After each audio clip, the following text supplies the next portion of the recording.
चीज़ है अष्टाध्यायी जो वेदों को पढ़ने का एक अलग तरीका है, उसके बारे में थोड़ा बताइएगा। क्योंकि हम जहाँ बैठे हैं शायद यहाँ पे 4000 सूत्र उकेरे गए हैं जो अष्टाध्यायी के हैं, उसके बारे में बताइएगा। अष्टाध्यायी ये महर्षि पाणिनि ने इसकी रचना की है और संपूर्ण लौकिक वैदिक वाङ्मय को समझने के लिए इस अष्टाध्यायी को पढ़ने की आवश्यकता है। जिसने अष्टाध्यायी पढ़ी, और अष्टाध्यायी भी केवल अष्टाध्यायी नहीं अपितु पंचांग व्याकरण, उसके साथ धातु पाठ, उणादि कोश, लिंगानुशासन, ये सब चीजें होती हैं।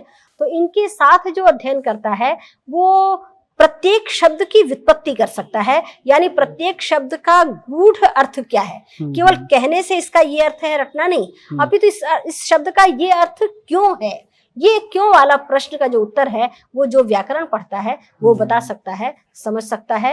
और वेदों को पढ़ने के लिए जो उसमें स्वर लगे हुए हैं, उदात्त, अनुदात्त, स्वरित इत्यादि, तो उनको समझने के लिए भी उदात्त क्या है, अनुदात्त क्या है, स्वरित क्या है, महर्षि पाणिनि ने ऐसे सूत्र बनाए, उच्चैर उदात्त, नीचैर अनुदात्त, समाहारः स्वरितः।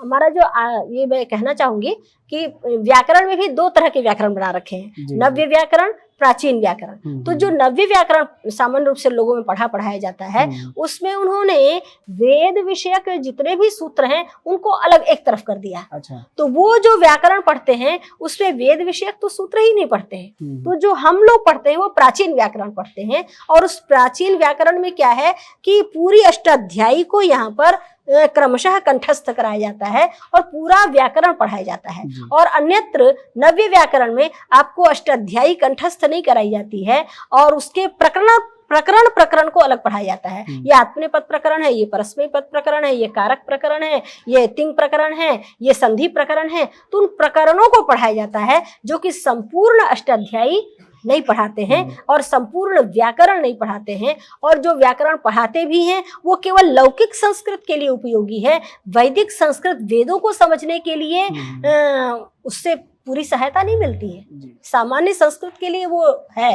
तो ये हमारे आजकल हर चीज में नव्य न्याय, प्राचीन न्याय, हर चीज में नव्य का एक जो माने प्राचीन कौन है, जो आर्ष है, और नव्य कौन है, जो मनुष्यों के द्वारा रचित है। तो मनुष्यों के द्वारा रचित को पढ़ने की अपेक्षा हम अपने ऋषियों को पढ़ें सीधे, तो उसी का पठन पाठन। और इसीलिए आर्ष गुरुकुल जो मैंने शुरू में प्रयोग किया, तो ऋषियों ने जो सूत्रों की रचना की, वेदांत दर्शन की रचना की, तो सूत्रों से पढ़िए तो वो आर्ष है। नवीन वेदांत पढ़ते हैं वो आर्ष नहीं है। आप सूत्रों से पढ़ते हैं, न्याय दर्शन पढ़ते हैं, वो आर्ष है, लेकिन नव्य न्याय पढ़ते हैं वो आर्ष नहीं है।